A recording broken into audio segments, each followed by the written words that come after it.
Ok, então, hoje a gente vai começar então a última parte desse curso, que é momento angular. E eu queria começar dando uma motivação de por que é importante a gente estudar momento angular em mecânica quântica, ou em mecânica em geral, né? Então, deixa eu me ajeitar um pouco melhor aqui. Vamos lá. Aqui, aí, assim fica melhor.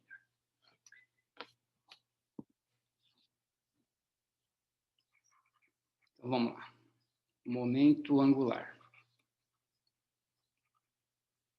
Então, eu quero dar duas motivações para a gente ver a importância disso em mecânica quântica e em coisas que nós vamos ver no curso de Quântica 2 do semestre que vem. Então, a primeira delas é movimento em um campo central. Então, o primeiro problema que a gente vai tratar em Quântica 2 é o átomo de hidrogênio, né, que é o movimento de uma...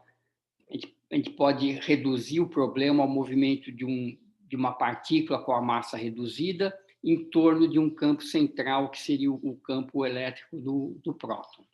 Então, nesses problemas, o que acontece é o seguinte: o momento angular, vamos pensar que, para simplificar, que o próton está fixo, a gente só está pensando no movimento do elétron.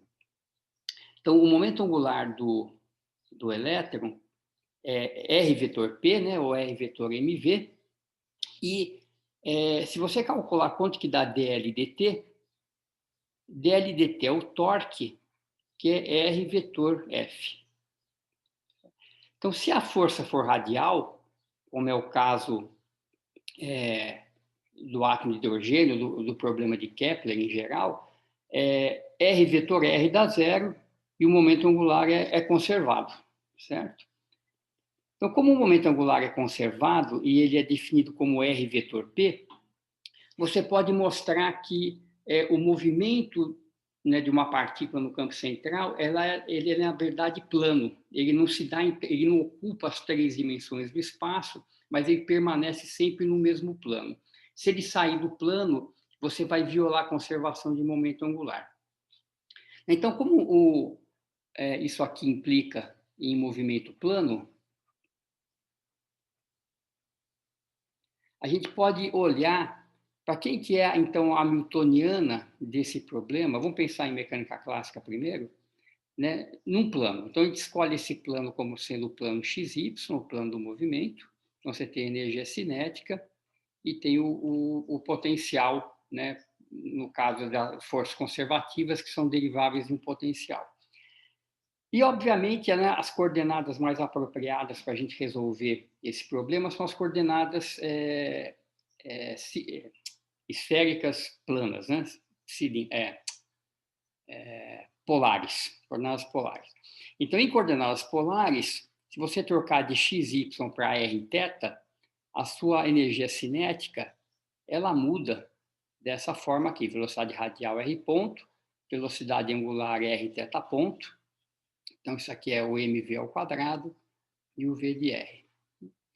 E o momento angular, né, se a gente escrever ele novamente aqui, r vetor mv, como isso aqui está no plano, isso é a mesma coisa que m, r vetor m vezes a componente angular da velocidade, né, que é perpendicular à componente radial. Componente angular é r θ ponto. Então, mr vezes r θ ponto. Isso aqui é o momento angular da partícula e vai estar direcionado na direção perpendicular ao movimento, né, na direção z. Então, esse aqui é o módulo de L. E a gente vê que acontece uma coisa interessante, que é típica desses problemas de força central, que a gente pode resolver essa equação para o θ ponto, né? O θ ponto que aparece ali na newtoniana, a gente pode substituir por L, que vai ser uma constante, mr2. Então, jogando aqui na newtoniana, a gente tem um termo de energia cinética radial. O segundo termo vai ficar mr2 sobre 2 θ ponto ao quadrado, M2R à quarta, mais V de R. Que, simplificando, dá mr ponto ao quadrado sobre 2, aqui mata um m, dá L2 sobre 2m R2 mais V de R. Então, o movimento de uma partícula no campo central, ele é equivalente a um movimento em uma dimensão, né? Se a gente consegue se livrar da coordenada θ devido à constância do momento angular, e aparece aqui, né, o momento angular explicitamente na newtoniana, aparece L ao quadrado, e essa soma, né, L2 sobre 2mR2 mais V de R, é o que a gente chama do potencial efetivo, né, que é a coordenada radial sente, né, porque, de fato, não é um movimento em uma dimensão, né, a partícula está rodando, e esse pedaço L2 sobre 2mR2 leva em conta essa rotação, mas o problema é ficar efetivamente de uma dimensão. Então, o L, né, o momento angular, aparece explicitamente na newtoniana, em mecânica quântica isso vai virar um operador, e a gente precisa entender como que isso acontece. Uma segunda motivação importante para a gente estudar momento angular é que, na verdade, a gente vai ver também um pouquinho mais para frente que o spin, né, é um momento angular. Então, a gente tem, por exemplo, num átomo de hidrogênio, nós temos duas partículas, né, o elétron, vamos fazer uma imagem clássica aqui, você tem o próton, você tem o elétron, tem a força atrativa entre eles, o elétron tem um momento angular orbital, vamos pensar na aproximação que o próton está fixo, o elétron tem um momento angular orbital, o próton e o elétron tem spin. Tem spin 1,5, esse cara tem spin 1,5. Então, existem três tipos de momento angular no sistema, né? Existe o momento angular orbital do elétron, existe o spin S do elétron e existe o spin do próton. E se você se perguntar qual que é o momento angular total do sistema, você tem que somar esses momentos angulares. Então, soma de momento angular, que em mecânica clássica é simplesmente somar vetores, em mecânica quântica é um pouco mais enrolado, e a gente vai ver como que a gente soma momentos angulares também no curso 2. Tá? Então, primeiro a gente precisa formalizar o que é um momento angular em mecânica quântica, para depois a gente conseguir fazer essas aplicações, né, primeiro no átomo de hidrogênio, desconsiderando o spin, que seria essa formulação, e depois, se a gente quiser levar em conta o spin do elétron, o spin do próton, a gente tem que saber mexer com essas coisas. Então, muito bem. Então, como é que a gente define, então, o momento angular em mecânica quântica? Então, a gente começa com a nossa coisa que a gente sabe um pouco melhor, que é o momento angular orbital, que é o R vetor P, certo? Então, deixa eu escrever aqui. Então, vamos olhar primeiro o momento angular orbital. Então, L igual... Agora eu vou escrever em termos do momento, R vetor P, né, o M, em vez de escrever M vezes Z. E isso aqui, em termos vetoriais, é o seguinte, né? X, Y, Z, X, Y, Z, PX, PY, PZ. Então, você tem três componentes, Lx, que é YPZ menos ZPY, Ly, que é ZPX menos XPZ, e o Lz, que é XPY menos YPX. Então, muito bem, nós vamos levar isso aqui para a mecânica quântica, então nós vamos transformar, então, coordenada de momento se transforma em operadores, e, portanto, Lx, Ly e Lz vão ser também três operadores que a gente constrói a partir dos operadores de posição e momento. E vejam que posição e momento não comutam, mas, na verdade, o comutador que é importante deixa eu escrever aqui no cantinho, comutador da componente I da posição com a componente J do momento, isso só é diferente de zero se I igual a J, né? Só X com PX, Y, PY e Z com PZ, que não comuta. Então, isso aqui é um IH cortado, delta e J. Então, veja que no LX aparece Y e PZ, e Z e PY. Então, esses caras comutam, não tem nada que envolve sempre a mesma coordenada, então não tem problema. Então, o operador LY em mecânica quântica vai ser simplesmente o produto dos operadores correspondentes, e a gente não precisa se preocupar aqui com a ordem do produto, porque eles comutam. Tá? Nunca envolve a mesma coordenada e o mesmo momento. Isso. Tá? Para todo mundo aqui. ZPX menos XPZ, Z XPY menos YPX. Então, muito bem. Vamos, então, calcular uma quantidade importante, que é a relação de comutação entre componentes do momento angular orbital. Então, vou calcular o comutador de LX com LY, e aí sim vai ter coisas interessantes, né? Porque aqui aparece o PZ, aqui aparece o Z, e esses caras não necessariamente vão comutar. Então, deixa eu escrever isso aqui. Então, comutador de LX com LY. Então, olha só, vão dar 4 termos. Então, vai dar YPZ com ZPX, YPZ com ZPX, esse é o primeiro comutador. O segundo é YPZ, com sinal de menos, né? Menos YPZ com XPZ, menos YPZ com XPZ.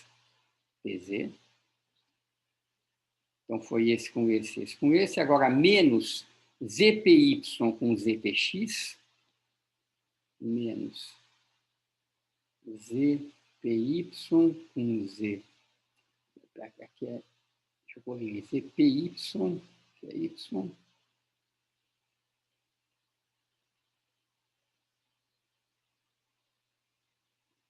Com ZPX, e o último é mais ZPY com XPZ.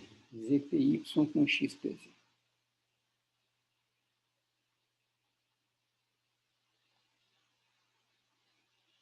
Deixa eu ver se eu copiei certo. Isso. Tá, então, tem esse monte de comutador para fazer, e cada comutador envolve um produto. Só que a gente pode fazer esses caras bem rapidamente, porque a gente só tem que se preocupar com quem não comuta, né? Então, olha só. Nesse primeiro comutador, o único par que não comuta é PZ com Z. Todo o resto comuta. Então, já posso tirar o Y aqui para a esquerda. Posso tirar o PX aqui para a direita e deixar aqui o único cara que vai sobreviver, que é PZ com Z, que é menos IH cortado. No segundo termo, ó, Y comuta com X, Y comuta com PZ, PZ com X, PZ com PZ. Todo mundo comuta com todo mundo, esse cara aqui é zero. No terceiro, também dá zero, né? Porque Z com Z, Z com PX, PY com Z, PY com PX. Esse cara aqui também dá zero. E no último, novamente, eu tenho um Z com PZ, certo? Então, sai um PY do lado de cá, Z. Desculpa, deixa eu fazer de novo, porque eu tirei do lado errado aqui o computador. O PY vai sair para a direita e o X que está aqui sai para a esquerda. Então, X sai para cá, Z com PZ, e o PY sai para a direita, porque ele está à direita. Então, muito bem, isso aqui dá IH cortado, isso aqui dá menos IH cortado, e o comutador, então, fica IH cortado, vou começar com o segundo termo, XPY menos YPX. Px. E se a gente olhar esse produto, xpy menos ypx, isso aqui é exatamente o LZ. Então, esse comutador dá IH cortado LZ. Então, a relação de comutação de Lx com Ly dá IH cortado LZ. A gente pode calcular todas elas, e o resultado geral é o seguinte. Se você fizer o comutador de Li componente I com componente J, o resultado disso aqui é IH cortado, EpsilonIJK, LK. Tá? Ou seja, esse EpsilonIJK é aquele tensor antissimétrico, né? Quaisquer índices repetidos aqui, o epsilon dá zero. Se a ordem de IJK, se eles forem todos diferentes e tiverem numa ordem cíclica, que nem x, y, z, ele dá 1. Se tiver numa ordem anticíclica, ele dá menos 1. Tá? Então, escrever o comutador desse jeito resume esse resultado. Né? Lx com Ly dá IH cortado LZ. Então, se eu fizer... Deixa eu aproveitar essa mesma página aqui. Se eu fizer aqui no cantinho, por exemplo, ó, quem que dá Ly com LZ? Como é que a gente faz isso? Ó? Y com Z, se eu olhar essa relação que a gente deduziu aqui, se eu fizer uma rotação cíclica, né, passo o Y para a esquerda, passo o Z para dentro e o X vai para fora, dá a ordem cíclica. Né? Se eu fizer isso aqui, ó, passo o Y para cá, o Z que estava lá fora passa para cá, e o X que está aqui sai e vai para o outro lado. Então, isso aqui é uma ordem cíclica, né, dos operadores. Então, isso aqui a gente, né, vê que dá IH cortado Lx. Tá? Tudo bem? Alguma dúvida aqui nessas operações, nessas passagens, ou no significado desse símbolo aqui, epsilon e JK?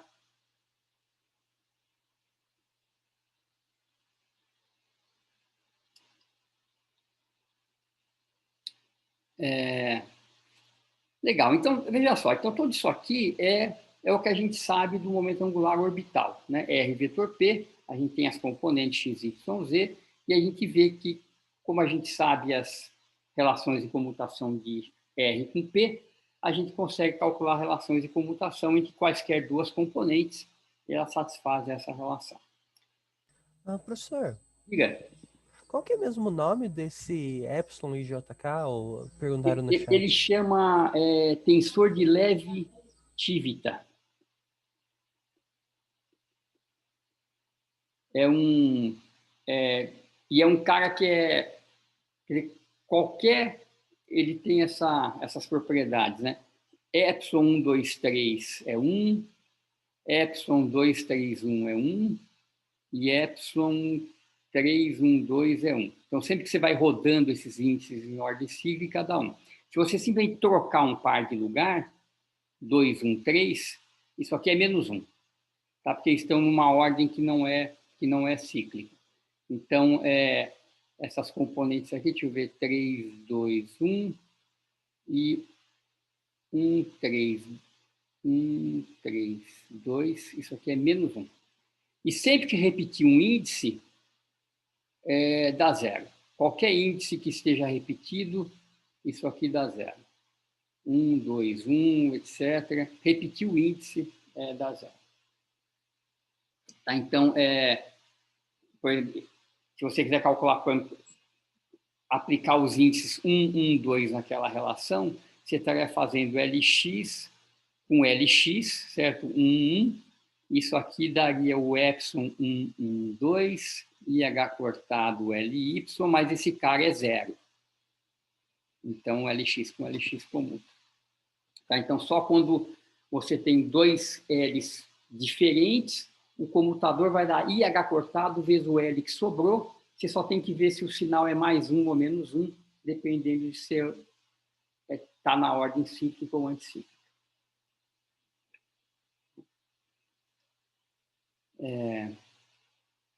certo?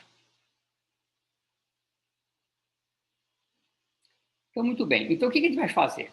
Dado essa experiência aqui com o momento angular orbital, a gente vai definir momento angular em mecânica quântica da seguinte maneira. Então, uma trinca de operadores, eu vou chamar de J genericamente, que é Jx, Jy e Jz. Isso aqui é um momento angular se comutador de Ji com JJ for IH cortado, Epsilon e JK, JK.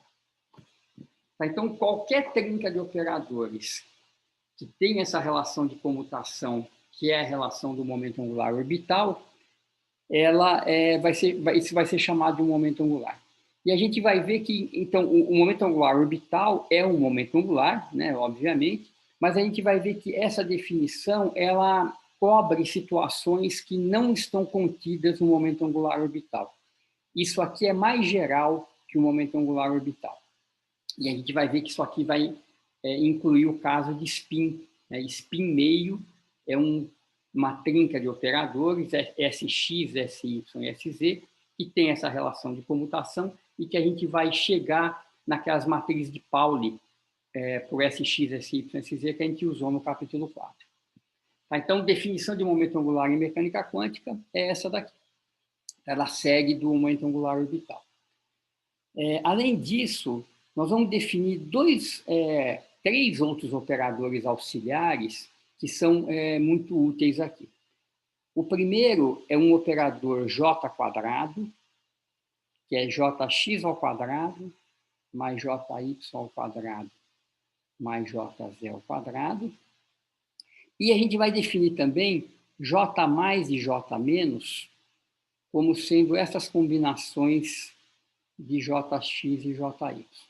Jx mais IJY, Jx menos IJY, esses caras têm um papel importante, eles vão ser análogos aos operadores A e A+, do oscilador harmônico. Eles vão também ter um papel de aumentar ou diminuir o índice do JZ. A gente já vai ver daqui a pouco. Tá, então, isso aqui é um momento angular em mecânica quântica. Essa trinca satisfaz a relação de comutação igual a do momento angular orbital, e também tem esses outros caras auxiliares que a gente define em termos do x, y e z. Então, o que eu vou fazer agora? Primeiro, eu vou mostrar uma série de relações importantes envolvendo esses operadores e regras de comutação que eles satisfazem. Tá? É tudo aplicação direta dessa regrinha original, então, assumindo que isso aqui vale, eu vou deduzir uma série de outras relações e, com elas, a gente vai poder determinar o espectro desses operadores. Tá? Então, a aula de hoje vai ser montar essas regras essas relações entre os operadores, demonstrar algumas das relações de comutação e deduzir, a partir daí, o espectro desses operadores. Tá? E vai ser muito semelhante ao que a gente fez com o oscilador harmônico, só que um pouco mais complicado, porque aqui tem três operadores, né? E a relação de comutação de dois deles envolve o terceiro. No caso de A e A+, o resultado era uma constante, né? Não tinha o operador identidade. Então, aqui é um pouquinho mais complicado por causa disso. Então, deixa eu começar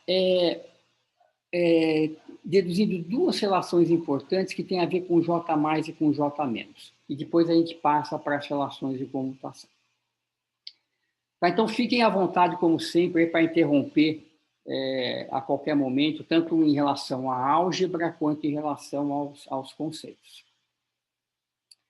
Então, olha só, eu vou fazer primeiro a seguinte conta aqui. Eu vou calcular quem que é J mais vezes J menos. Então, isso aqui é Jx mais IJY vezes Jx menos IJY. Deixa eu passar um segundo aqui. Arrumar minha tela um pouquinho melhor. Então, vamos ver. Olha só, então são 4 termos, né? Jx ao quadrado. Eu vou pegar depois o jy ao quadrado, dá menos i com i dá 1, dá um termo jy ao quadrado. E tem os termos cruzados agora. Então, todos eles envolvem um i. Então, eu tenho esse primeiro aqui, é i, jy, jx. Deixa eu começar com... Eu vou fazer o seguinte, eu vou colocar um menos i em evidência, que vai ficar mais fácil para a gente enxergar. Vou colocar um menos i em evidência e vou começar com esse aqui, ó, jx com menos i jy. E o outro que é y com x. Ele está com um sinal positivo, eu pus um menos em evidência, então põe um menos aqui.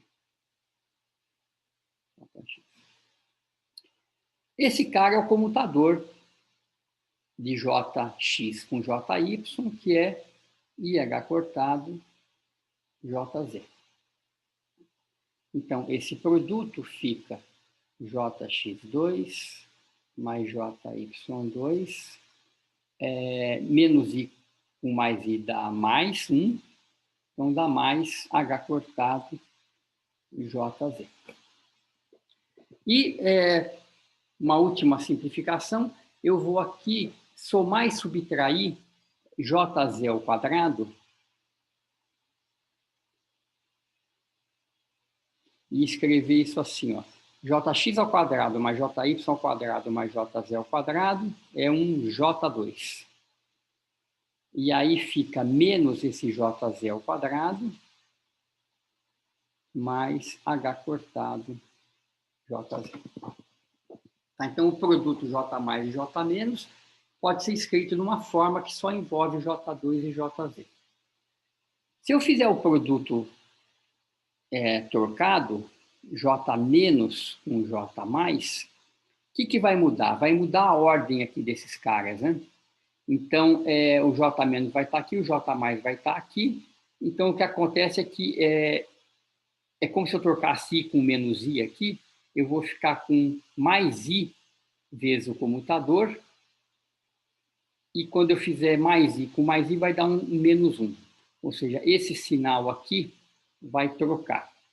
Eu vou deixar depois como exercício para vocês fazerem, mas se você fizer, então, a ordem inversa, né, você vai trocar esses sinais. Então, isso implica em trocar esse sinal aqui, como se você trocasse o sinal do I, mais I com mais I, então vai dar um menos 1. Opa, aqui não, no outro termo. Aqui, esse sinal vai trocar, certo? Termo do comutador, então vai dar um sinal de menos aqui. Tá? Então, isso aqui vai ficar J2, JZ2, menos H cortado JZ. Deixa eu apagar. Tá? Então, essas relações vão ser importantes, e eu já vou, para fechar essa parte, somar as duas. Tá? Então, isso é importante, a soma também é um resultado interessante. Então, soma uma com a outra. O que vai acontecer? Esse termo vai cancelar e vai ficar 2 vezes esse cara aqui. Tá? Então, se eu somar as duas, J mais, J menos, mais, J menos, J mais, vai ficar 2 vezes J2 menos JZ2. Tá? Então, só passando esse meio para o lado de lá e o JZ para o lado de lá, tem essa relação final aqui. Deixa eu trocar de caneta. Que é, então, que... JZ2, então esse cara eu vou deixar sozinho, igual, passa esse JZ para o outro lado, mais 1 meio, J mais, J menos, mais J menos, J mais. Tá, então, essa aqui é a outra relação importante que a gente, que a gente deduz a partir dessas definições. Tá? Então, vamos guardar isso aqui, a gente vai usar isso aqui mais para frente, e vamos passar agora a fazer alguns cálculos em relação de comutação que são importantes. Deixa eu mostrar para vocês o que eu vou mostrar, e aí a gente já faz alguma... Até tinha uma pergunta que eu não tinha visto aqui. Tá, já respondi. Deixa eu só trocar, então, aqui o compartilhamento, só para mostrar os slides rapidinho. E a gente já volta para cá.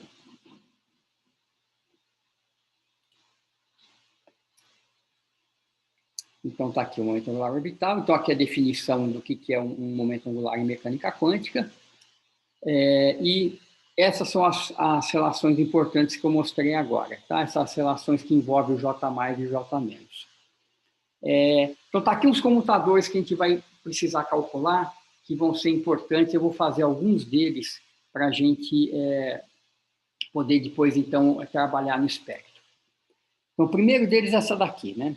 Que o momento angular J2 comuta com qualquer das componentes Jx, Jy, Jz. Então, J2 comuta com todo mundo.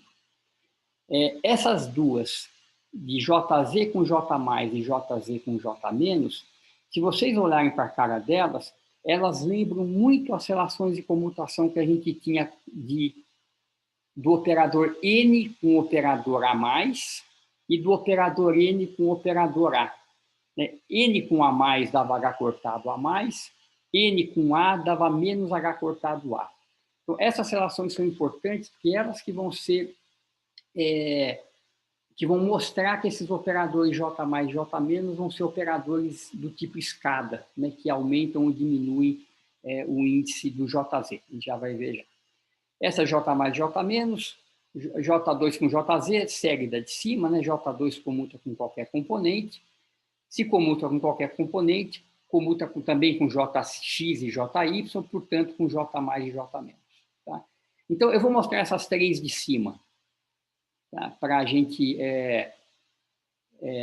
essas três são bem importantes. Eu vou mostrar as três. Então, o J2 comuta com qualquer componente e as relações de comutação de Jz com J+ e J-. Então, vamos voltar ali para a lousa. E, com isso, a gente vai conseguir calcular o espectro desses operadores. Ajeitando aqui.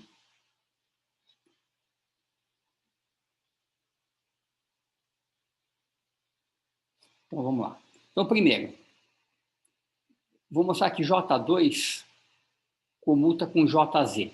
Tá? E com Jx e Jy são análogos, fica como exercício.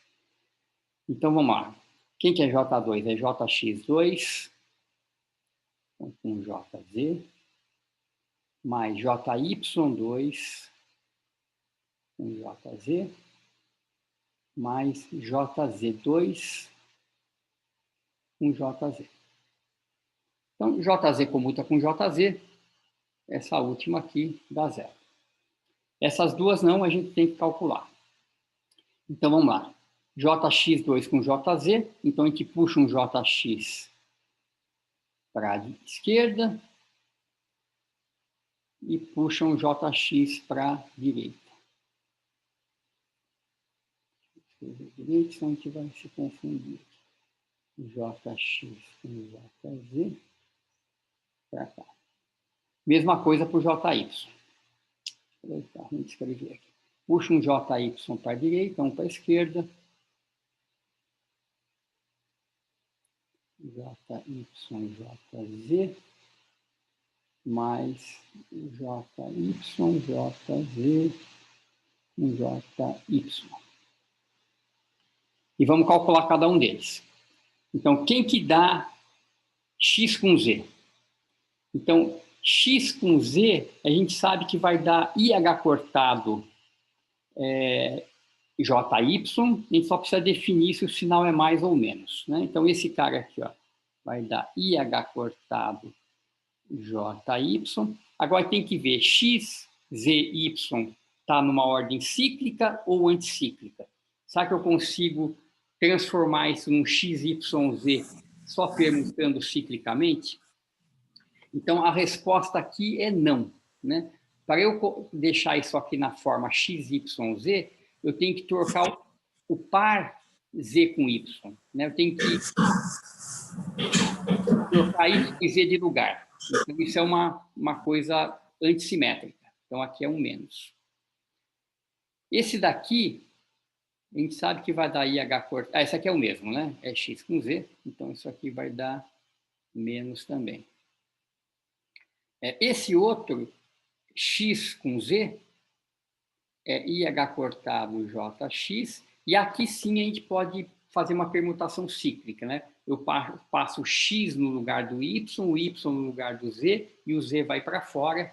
Então, isso aqui é ordem cíclica, então dá o sinal de mais. Eu sei que é meio difícil fazer isso de cabeça, mas depois vocês podem fazer isso no papel e se convencer que o sinal aqui está correto.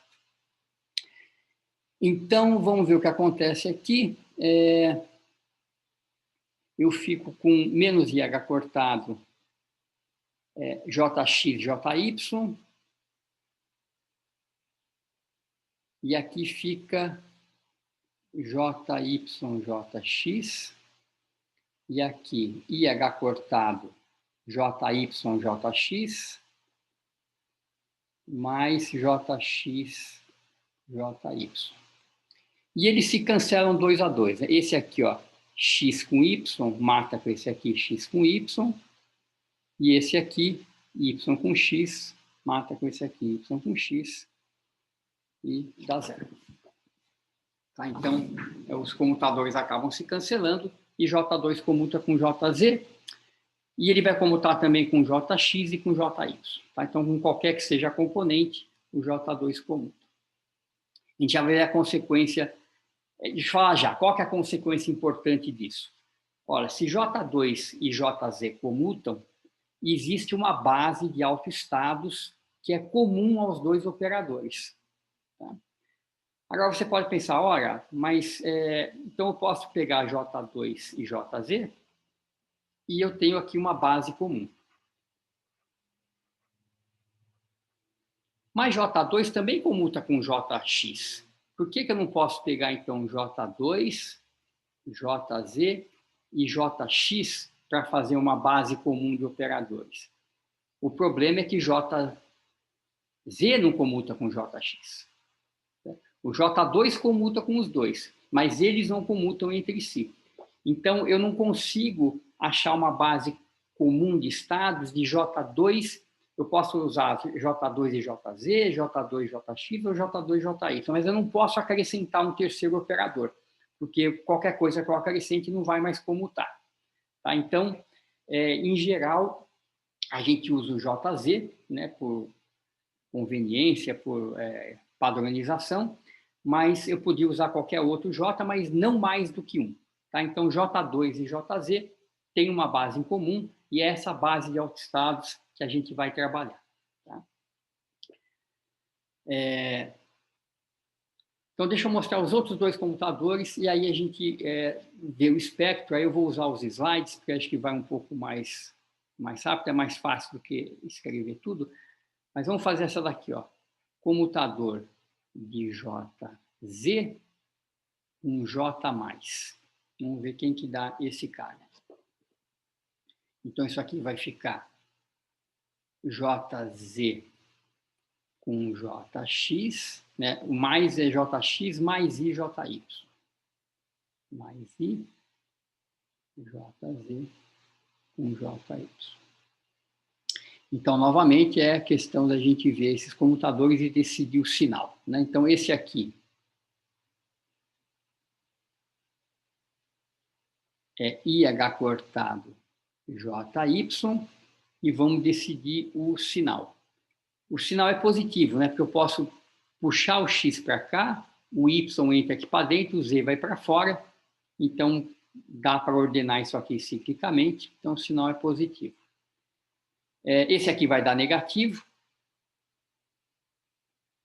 Novamente, chequem isso depois para ter certeza que vocês estão entendendo esses sinais aqui.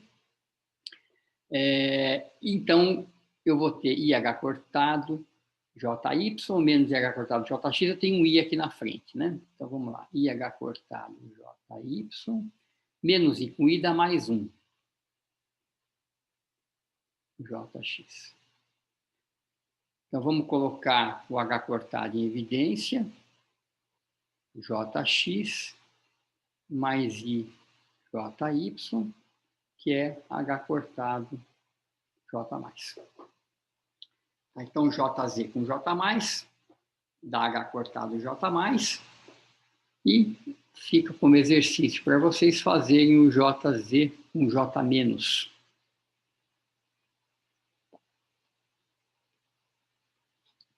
JZ com J- vai dar menos H cortado J-. Certo? Isso, então, fecha essa parte, né? Então, o que nós fizemos até agora? A gente só fez conta, né? Então, a gente partiu da motivação do momento angular orbital, achamos as relações de comutação de Lx com Ly, dando IH cortado LZ. Generalizamos isso, então, para qualquer trinca de operadores, então, qualquer trinca Jx, Jy, Jz que satisfaçam essas relações de comutação é o momento angular. A gente define J+ e J-, define o J2 e achou aí uma série de relações entre esses operadores que vão ser úteis agora para a gente calcular o espectro. Alguma pergunta, alguma questão que está nebulosa, está confusa?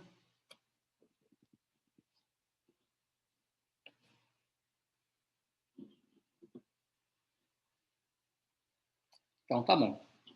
Vou prosseguindo, então. Então, deixa eu mostrar essa parte nos slides, que eu acho que tem mais uma pergunta aqui que eu não tinha visto. Por enquanto não, ok. Então, vamos lá. Então, deixa eu voltar para os slides. Vou abrir isso aqui. Um segundo, que eu já...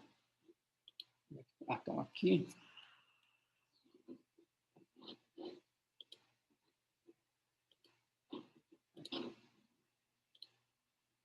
Ok.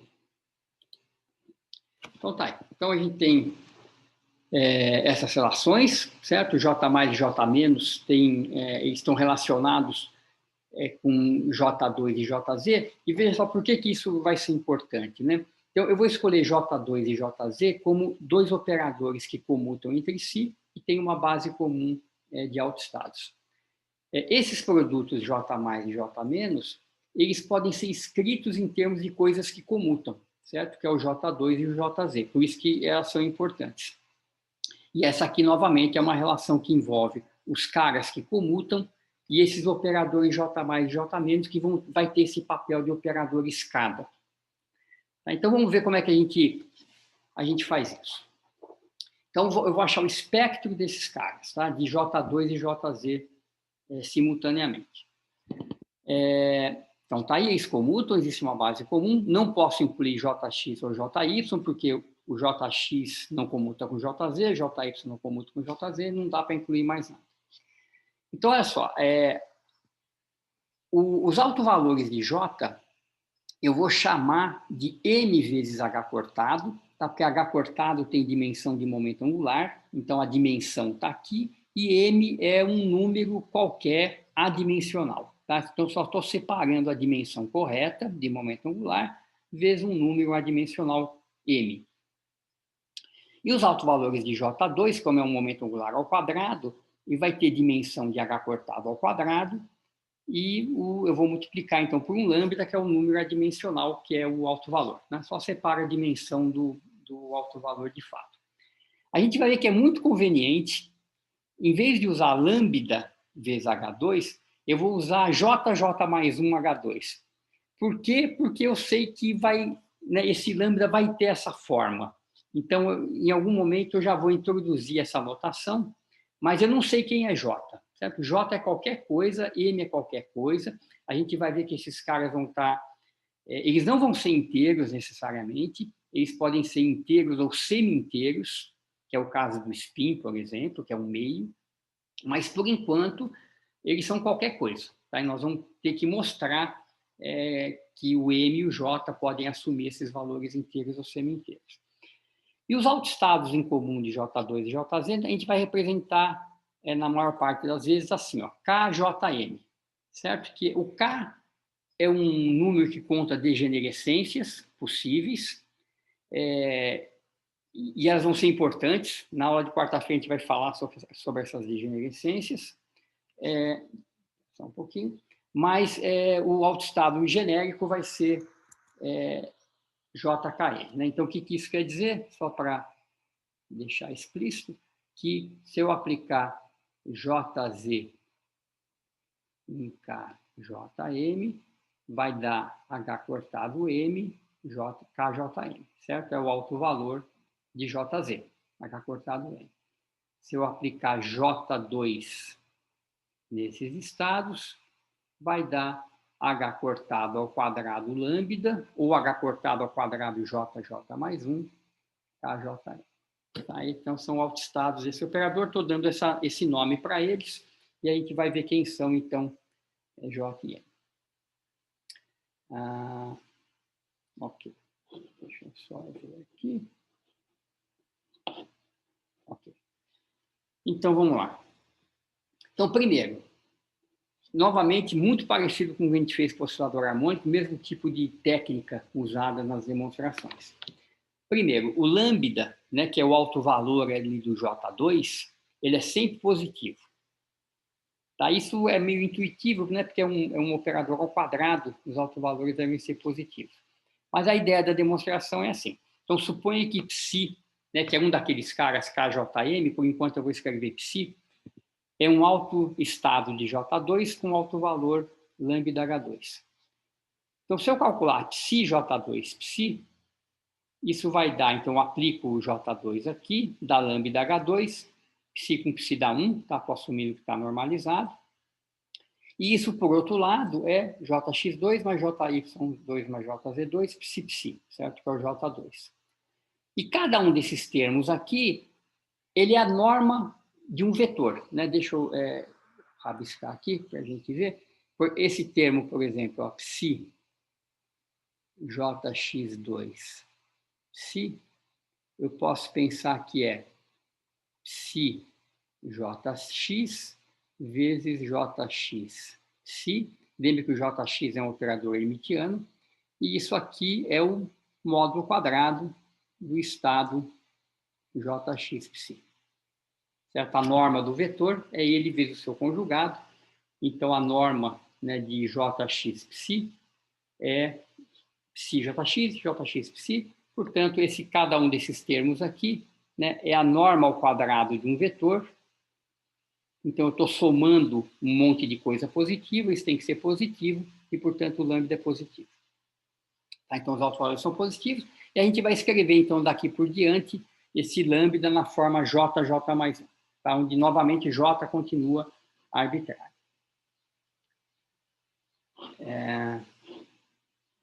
Então, vamos continuar aqui. Então, interrompam se vocês quiserem. Segundo, essa é a parte importante. O alto valor M, né, que é o alto valor do JZ, e o J também, então, são duas afirmações numa mesma frase aqui. O alto valor do JZ, que é o M, ele está restrito entre menos J e mais J, e esses caras, além disso, são inteiros ou semi-inteiros. Tá?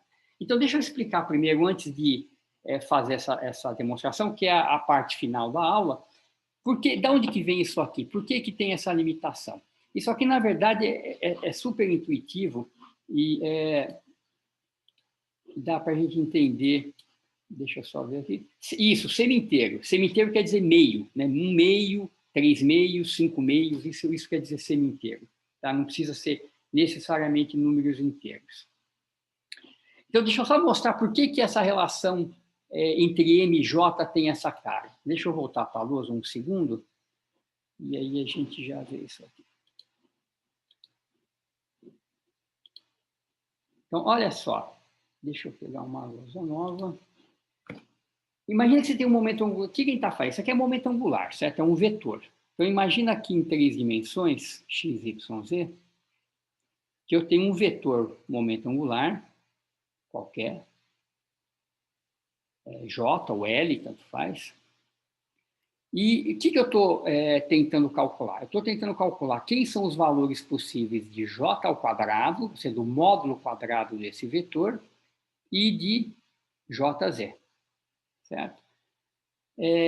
Os autovalores de J2, nós estamos escrevendo, então, dessa forma. A gente não sabe ainda quem é o J, e esse aqui, dessa forma, só colocando dimensionalmente correto. Então, vamos fazer uma aproximação aqui, só para a gente ter uma ideia do que está acontecendo. Imagina que o momento angular J, o tamanho desse momento angular é grande. Está mais ou menos no limite clássico, onde o momento angular é grande.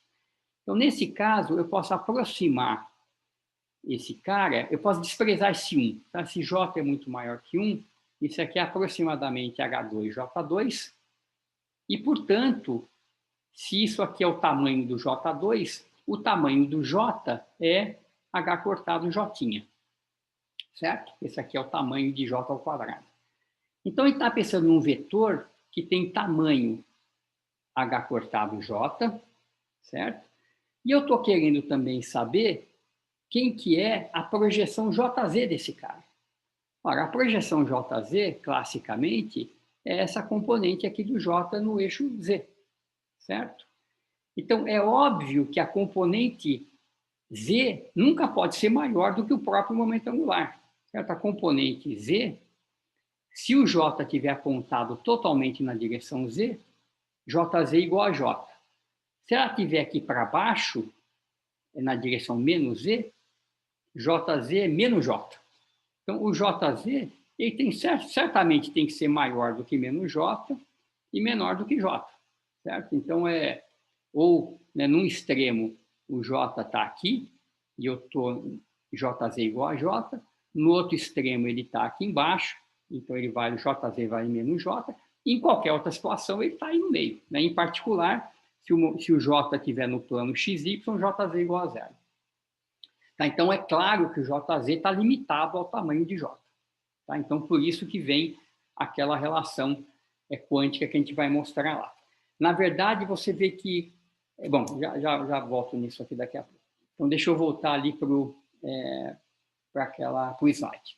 Então, JZ entre menos J e J é esperado, né? Não é nenhuma surpresa. Então, vamos voltar aqui. Tá. Então, deixa eu tirar isso aqui da frente.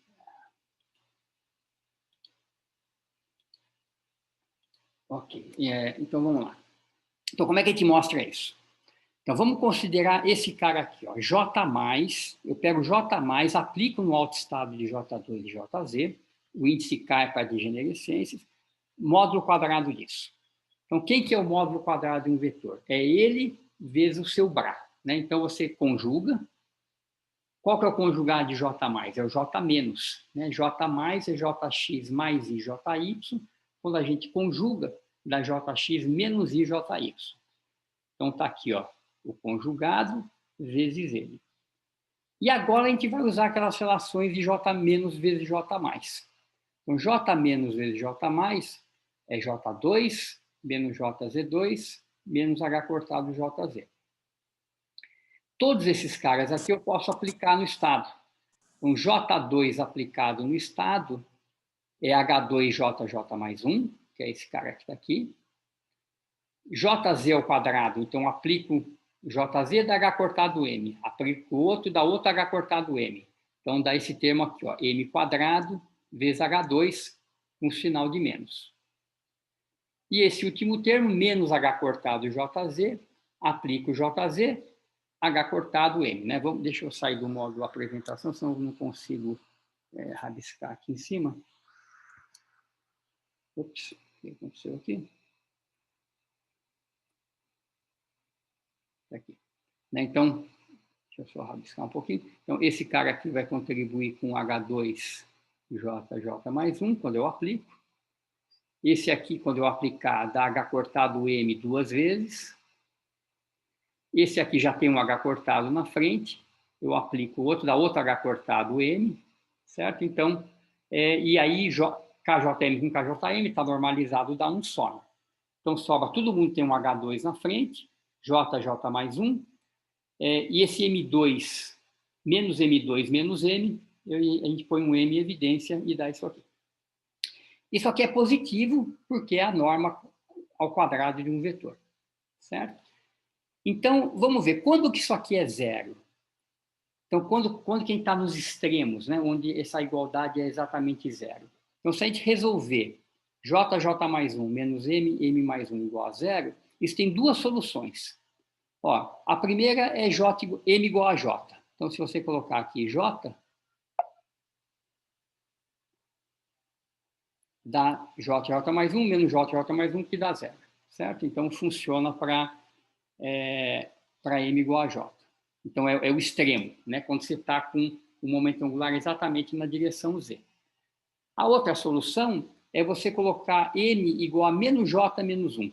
Vamos ver que isso aqui dá certo. Ó.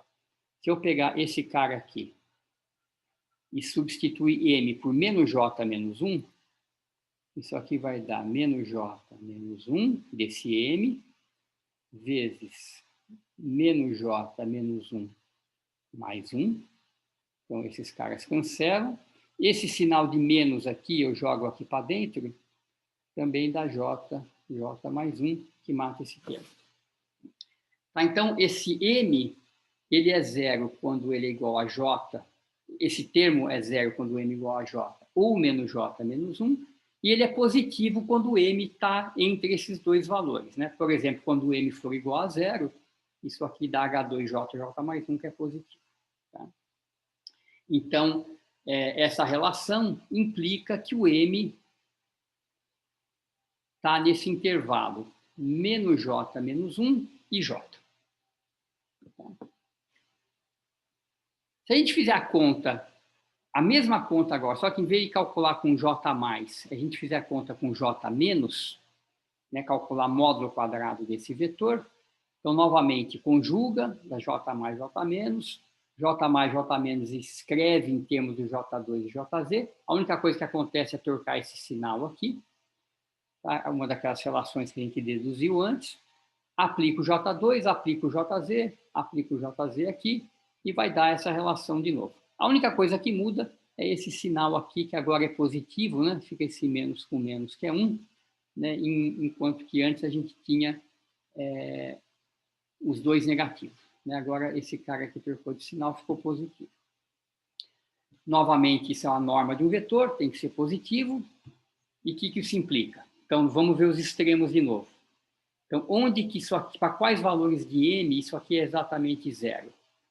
Então, é quando M igual a menos J ou M igual a J mais 1. Então, vamos só verificar uma delas. Vamos verificar, por exemplo, essa daqui. Ó. Então, quando o M for menos J, eu vou escrever aqui embaixo. Ó. M vezes M menos 1 vai dar o quê? Vai dar, então, menos J, que é o M, menos J menos 1. Novamente, esse sinal de menos eu jogo aqui para dentro, dá J, J mais 1, que mata, então, com esse termo e dá zero. Então, o fato desse vetor ser positivo implica que o M tem que estar entre menos J e a outra solução, que é J mais 1, só substituir e verificar. E, portanto, e aí no meio, né, entre esses valores de M, a relação é positiva.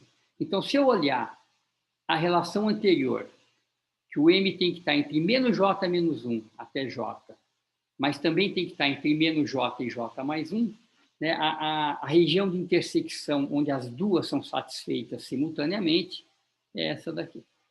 O M tem que estar entre menos J e J. Aqui ele pode ir até J mais 1, né? Mas na relação anterior ele tem que parar em J. Então, para que as duas sejam satisfeitas simultaneamente, o M tem que estar entre menos J e J. Então, isso nada mais é que essa relação que diz que, né, a projeção Z do vetor não pode ser maior do que o próprio tamanho do vetor, certo? Então, essa aqui é a manifestação, vamos dizer assim, quântica desse resultado clássico. Tudo bem? Vocês estão comigo aqui? Tá tudo tranquilo?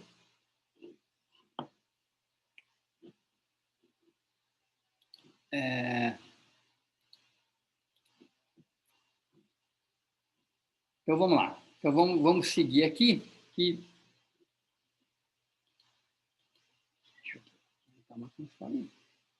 Então, tá. Então, finalmente, vamos mostrar que J mais e J menos são esses operadores de escada. Tá? Então, vamos ver como é que a gente mostra isso. Então, como que eu mostro? O que eu quero mostrar? Eu quero mostrar o seguinte, que se eu tenho um estado de J... Eu vou fazer isso no slide, porque eu acho que essa conta é importante, eu vou fazer ela com um pouco mais de cuidado, vamos fazer ela no slide. Na lousa. Então, o que eu quero mostrar? Eu quero mostrar o seguinte, se eu tenho esses autoestados K, J, M, que são autoestados de J2, com esse alto valor, J, J mais 1, e autoestado de JZ, com alto valor, H cortado M. Eu quero mostrar o seguinte, que o estado J mais KJM também é autoestado de J2 com o mesmo alto valor, mas ele é autoestado de JZ com alto valor H cortado M mais 1. Tá? Ou seja, eu quero mostrar que J mais aplicado em KJM é a menos de uma constante, que a gente vai determinar depois, o estado KJM mais 1. Tá? Então, ele gera o estado, que é o estado que tem o mesmo tamanho de momento angular, mas ele está um pouquinho mais vertical. Ele subiu um índice no M e ficou mais próximo do eixo Z. E mesma coisa para o J-. Tá? Então, eu quero mostrar aqui para o J-, esse estado aqui é uma constante, vezes o estado que abaixo M, ou seja, ele se aproxima do eixo menos M, ele roda para baixo, esses estados aqui. Então, vamos mostrar isso daqui. Vou mostrar para o J+, para o J- é a mesma coisa. Então, como que eu mostro que esse cara é autoestado de JZ com aquele alto valor? É a mesma ideia, eu aplico o JZ e mostro que isso aqui é proporcional ao mesmo estado e vejo qual que é a constante de proporcionalidade. Então, para fazer isso aqui, eu vou precisar do comutador de J+ com JZ, certo? Que eu já esqueci, vamos ver lá atrás como que é, e a gente anota aqui. Então, vamos lá, vamos voltar aqui para trás. Comutador de... Aqui, ó. Comutador de JZ com J+, é H cortado J+. A gente precisava ter olhado, mas é isso, H cortado J+. Então, vamos lá. Então, o comutador, eu vou escrever aqui no cantinho aqui embaixo. De JZ com J+, é H cortado J+. Então, o que isso quer dizer? Que JZ, J+, menos J+, JZ, é H cortado J+. Então, muito bem. Então, eu vou trocar JZ, J+, por J+, JZ, mais H cortado J+, certo? Passa esse cara aqui lá de lá. KJM. E agora sim, como o JZ ficou à direita, eu posso aplicar o JZ aqui e dar H cortado. Esse J+ ficou olhando, o JZ aplicado aqui é H cortado M, mais H cortado J+, KJM. Então, o J+ agora eu posso puxar aqui para frente. Eu tenho H cortado M mais H cortado.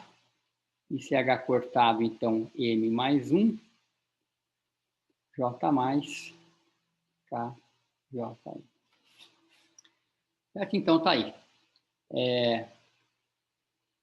JZ aplicado aqui, dá o próprio estado, vezes H cortado M mais 1. Então, ele também é autoestado de JZ com esse alto valor. E se eu fizer a mesma coisa com J2, cabe aqui, J2 com JZ, o que acontece?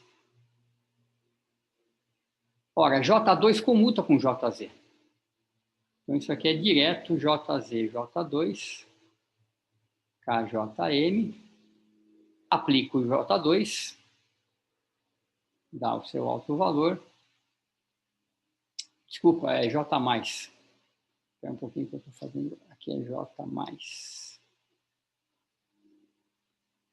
O J2 comuta com todas as componentes, comuta com JX e com JY. Então, ele também comuta com J+. Aplico J2, J+, KJM. Então, esse estado J+, KJM, ele é o estado de J2 e JZ. O alto valor de J2 é o mesmo, mas o alto valor de JZ aumentou de 1. Tá? Então, de fato, vale isso aqui. Esse é um autoestado ele é proporcional ao KJM mais 1. Mesmo J, só o M que sobe de 1. Tá? E para o J- vai ser exatamente a mesma coisa. O que vai mudar quando a gente fizer essa conta com J- é que a relação de comutação com J- é menos H cortado J-. Então, em vez de a gente ter esse cara positivo, ele vai aparecer negativo e a gente vai, então, ter um M-1 no lugar do M. Tá? Então, de fato, J mais J-, mantém o índice do J e troca o índice do M. Então, é como se, né, fazendo a imagem clássica novamente, né, eu tenho aqui o vetor momento angular, esse aqui seria o estado, vamos pensar assim, KJM. Né? Quem que é esse M? O M tem a ver com essa projeção aqui. Então, o J+ leva esse estado aqui para cima, né? Onde a projeção agora é H cortado M mais 1. Se aproxima daqui. O J menos abaixa esse cara um pouquinho, roda para cá, e a gente tem um estado, então, H cortado M menos 1.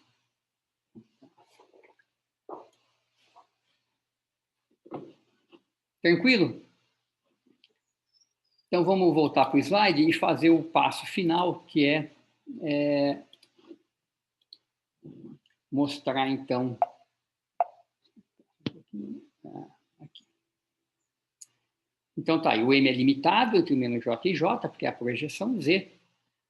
Além disso, J+ aumenta o índice M, J- diminui o índice M. Aqui no slide está feito a conta. E olha só, vamos olhar essas relações, né? Essa relação do J+ que a gente calculou, está aqui, né? J+, JZ, onde é que, deixa eu ver aqui. Ah, não, está aqui, isso. Vamos voltar para a norma dos estados que a gente calculou aqui atrás. Ó. Antes de fazer isso aqui, a gente fez essa conta da norma, né? Lembra que J+ aplicado em KJM módulo ao quadrado dá esse resultado aqui, certo? Então, se eu calcular esse cara, essa relação para M igual a J, que é o maior valor possível que o M pode atingir, isso aqui dá 0, certo? Então, J+ aplicado no estado KJJ, quando o M for igual a J, dá 0. Então, o que isso quer dizer? Como é que está aqui? Isso quer dizer que eu não posso subir o JZ mais do que o tamanho do vetor. Né? Eu chego no máximo, acabou. Não tem como subir, aumentar a componente do JZ, porque o J está fixo, né? O momento angular tem tamanho fixo. Então, isso aqui, calculado para M igual a J, dá 0. Então, isso implica que esse vetor J+ no KJJ é o vetor nulo e eu não consigo passar da componente mais alta. A mesma coisa acontece para o J-. Né? Aquela relação que a gente tinha de módulo quadrado do J- KJM era essa daqui. Então, se a gente calcula esse cara no valor mais baixo, que é o M igual a menos J, isso aqui também dá 0, né? Porque, olha só, M igual a menos J, esse cara aqui vai dar um mais J, mas aqui dentro vai dar menos J menos 1. Então, tem um sinal de menos, mata tudo isso aqui e dá 0. Então, novamente, se eu aplicar o J- no momento angular mais baixo, dá zero, eu não consigo passar do menor projeção possível. Né? Então, no oscilador harmônico, eu não conseguiria passar do estado fundamental. Né? Eu tinha A aplicado no φ0, dá zero. Aqui o J- aplicado no menos J dá zero, e o J- aplicado no mais J dá zero também. Né? Eu tenho restrições acima e abaixo. Né? Depois disso, não tem mais o que fazer. Muito bem, então olha só o que acontece. Imagina que eu tenho aqui os meus valores possíveis da projeção M, que é a projeção de JZ. Né? A gente não sabe ainda se esses caras são inteiros ou não, né? O que são esses caras. Então, imagina que eu coloco um eixo e eu tenho um certo estado, né? Eu fixo um valor de J, né? Fixo um tamanho do momento angular e vamos olhar para a projeção Z. Então, eu tenho um estado aqui, com um certo valor de M. Tá? Se eu começar a aplicar J- aqui, eu vou diminuindo o M de 1, certo? E eu tenho que chegar né, eu vou aplicar tantas vezes até que eu chegue no menor valor possível, que é menos J. Se eu chegar direitinho em menos J, isso quer dizer que se eu tentar aplicar o J- mais uma vez, vai dar zero e eu interrompo essa série de estados. Se eu aplicar o M e eu chegar num ponto intermediário, né, que não é o valor mínimo possível, eu vou poder aplicar mais uma vez e passar do menor valor que é permitido. E isso não pode. Tá? Então, o que eu quero fazer? Eu quero que exista um inteiro P, tal que eu aplique J- P vezes nesse estado, e eu chegue exatamente no valor menos J. Tá? Porque se eu chegar aqui no menos J, eu vou aplicar o J- mais uma vez, vai dar zero e eu interrompo a série. Então, deve existir um certo número inteiro de vezes que eu aplico o operador J-, certo? E que... Ops, cadê minha caneta? Está aqui. Né? E que eu chego certinho no estado J menos J. Tá? Ou seja, M menos P, então a cada vez que eu aplico uma vez, eu abaixo um índice. Né? Quando P igual a 1, eu vou estar no estado M menos 1. P igual a 2, eu vou estar no estado M menos 2. Então, vai existir um P, tal que M menos P seja exatamente menos J. E P inteiro. Mesma coisa para cima. Se eu aplicar o operador J mais Q vezes nesse estado, eu quero bater exatamente no J. Porque a partir daí eu mato a série ao aplicar mais um J mais. Certo? Ou seja, deve existir um Q, tal que M mais Q dá certinho o maior estado possível, que é o J. Q inteiro, né? O número de vezes que eu aplico. Então, se eu pegar essas duas relações aqui e subtrair a de baixo da de cima, você vê que o M cancela, J menos menos J dá 2J, então 2J igual a Q mais P. Ou seja, J tem que ser Q mais P sobre 2. Então, a única maneira de eu satisfazer as duas relações de corte para baixo e para cima é que o J seja igual ao inteiro dividido por 2. Tá? Eu vou dar um exemplo aqui já. Então, esse J ele não precisa necessariamente ser um inteiro, mas ele pode ser um semi-inteiro também. Pode ser uma metade de um inteiro, que eu vou conseguir fazer isso. Tá? Deixa eu dar aqui. Tem uns exemplos aqui. Deixa eu primeiro resumir o que a gente fez, né? Então, olha só. Primeiro, a gente mostrou que J2 e JZ comutam, eles têm estados em comum, e que o número quântico M do JZ está limitado ao tamanho do spin, ao tamanho do momento angular, que é dado por J. Tá? Então, o M tem que estar entre menos J e J.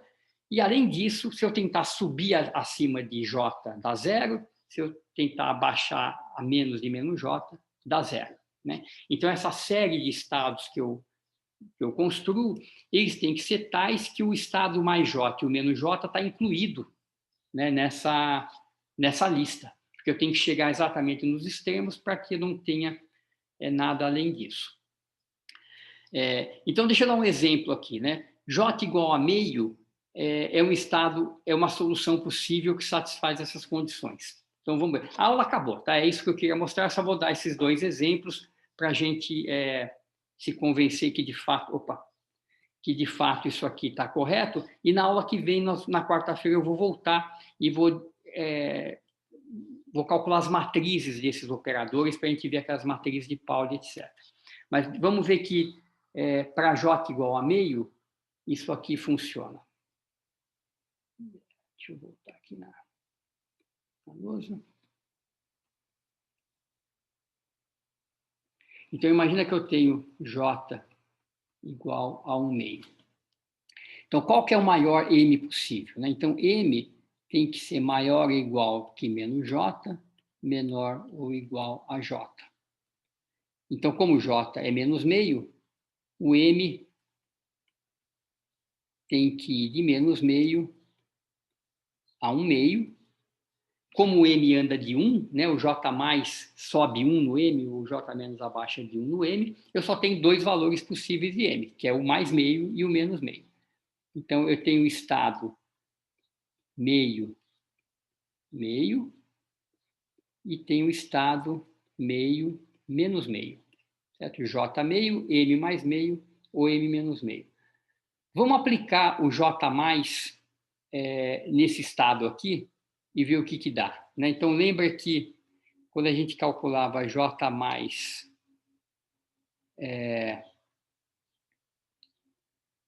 aplicado no KJM e fazia a norma desse cara aqui, deixa eu ver o que dá, vou copiar aqui do slide, eu já escrevo aqui de volta.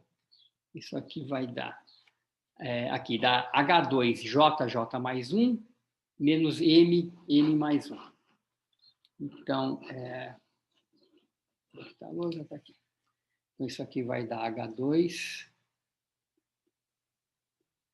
J mais 1, menos M mais 1. E agora eu vou calcular isso aqui. Então, para J igual a meio, M igual a meio.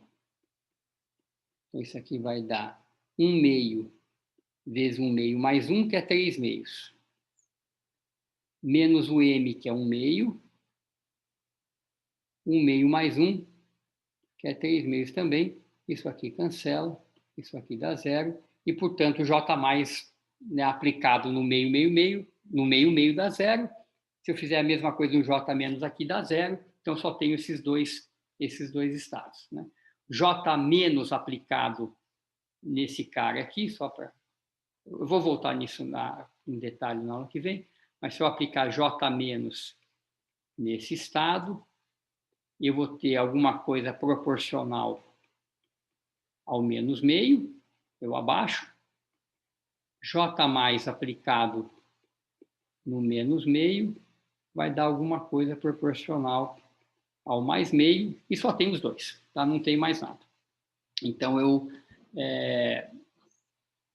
tenho dois estados, a série interrompe, né? Eu estou no estado mais baixo, eu não posso aplicar mais nada aqui, estou no estado mais alto, não posso aplicar mais nada lá, e isso está certo.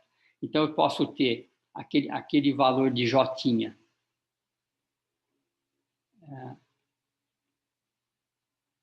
igual a 1 meio, a gente vai ver que isso aqui tem a ver com spin, isso aqui vai dar exatamente, nós vamos calcular as matrizes do JX, JY, JZ, vão dar aquelas matrizes de Pauli, então isso aqui vai ser spin, então o M pode ser mais ou menos meio, a gente pode ter J igual a 1, aí o M vai ser o quê? Vai ser entre menos 1 e 1, então o M pode ser menos 1, 0 e 1. E assim por diante, né? J igual a 3 meios, etc. Tá? Então, todas essas soluções são possíveis. A gente vai ver também que o momento angular orbital, ele só pode ter J inteiro. Tá? Os J semi-inteiros são característicos são propriedades realmente quânticas. O momento angular orbital, a gente vai provar que ele tem que ter o módulo do J inteiro. Tá? Certo? Então, é isso para a aula de hoje. Então, o resumo... Deixa eu voltar aqui.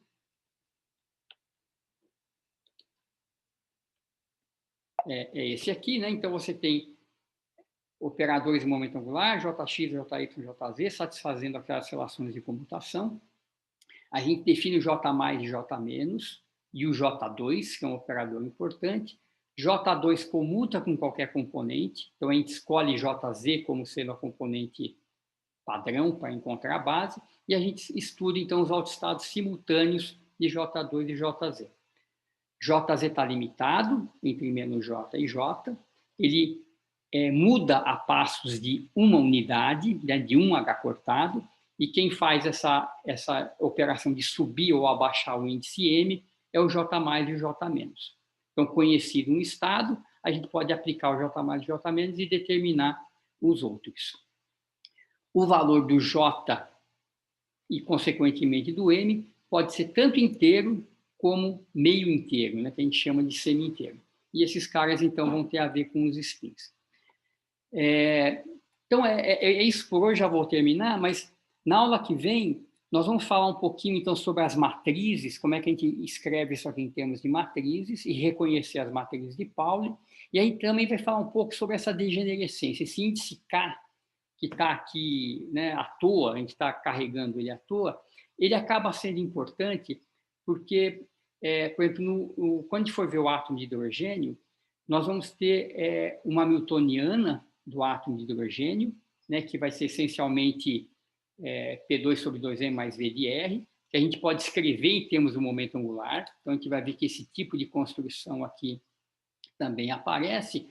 E aí a gente vai ter 3 operadores que comutam entre si, formando um conjunto completo. O L2, o LZ e o H. Então, aquele número quântico K que está aqui só de bobeira contando degenerescências, na verdade, a gente vai substituir pelos autovalores do hamiltoniano, ou seja, pelas energias do átomo de hidrogênio. E a gente vai ver que tem uma série de propriedades importantes que têm a ver com as degenerescências dos níveis de energia, que a gente vai já provar algumas delas na aula que vem. Tá? Então, a aula que vem matrizes, um pouquinho sobre degenerescências, também não vai ser uma aula longa, e aí as 2 aulas que faltam em janeiro, a gente vai voltar para o momento angular orbital, falar de harmônicos esféricos novamente, para preparar, né, o esquema para o átomo de hidrogênio que a gente começa em quântica 2. Então, acho que é isso por hoje. Perguntas, nós temos tempo, fiquem à vontade aí para comentar, voltar para trás, se quiserem ver algum outro detalhe.